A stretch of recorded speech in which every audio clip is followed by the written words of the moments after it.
Hi guys, and welcome to uWrench. Now you've probably come across this video because you need to know whether your brake fluid needs changing. And no doubt you've already done some Google searches and found lots of contradictory information on there. Some people saying every 2 years, 3 years, 5 years, 40,000 miles, whatever it might be.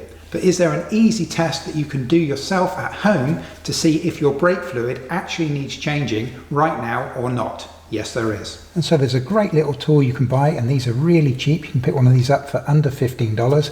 And what this does, this allows you to test the condition of your brake fluid. Now what can happen with brake fluid over time, because brake fluid draws in moisture from the air, it can actually draw in a small amount of moisture inside your system, and you don't want that moisture running around in your brake fluid.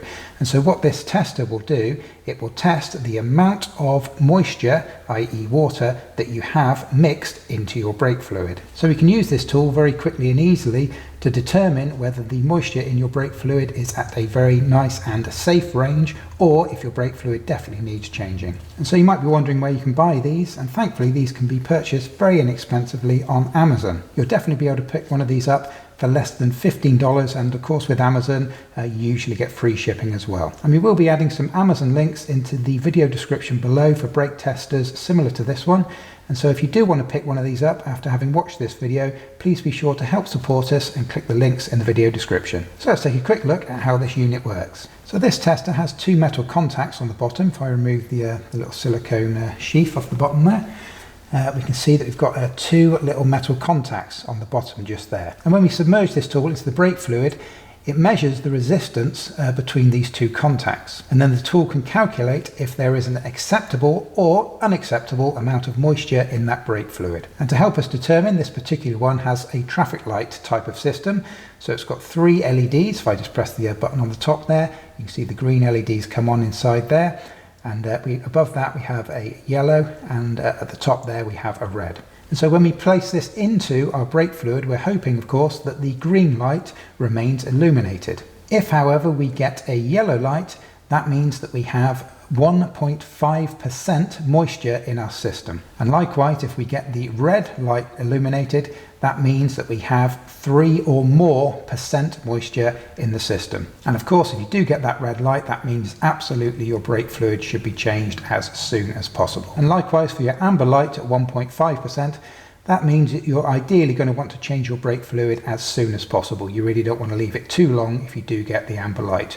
But hopefully, if you get the green, you're good to go. So let's have a look at this tool in action. So to gain access to our brake fluid, we need to open up the brake fluid reservoir. But before we do that, we need to make sure that this entire area is clean, because you don't want any particles of dirt falling into your brake system. And it even says on our cap here, clean filler cap before removing. So we need to give this a good clean. And to do that, I've got a mild degreaser here. So I'm just going to give the whole area a good wipe over.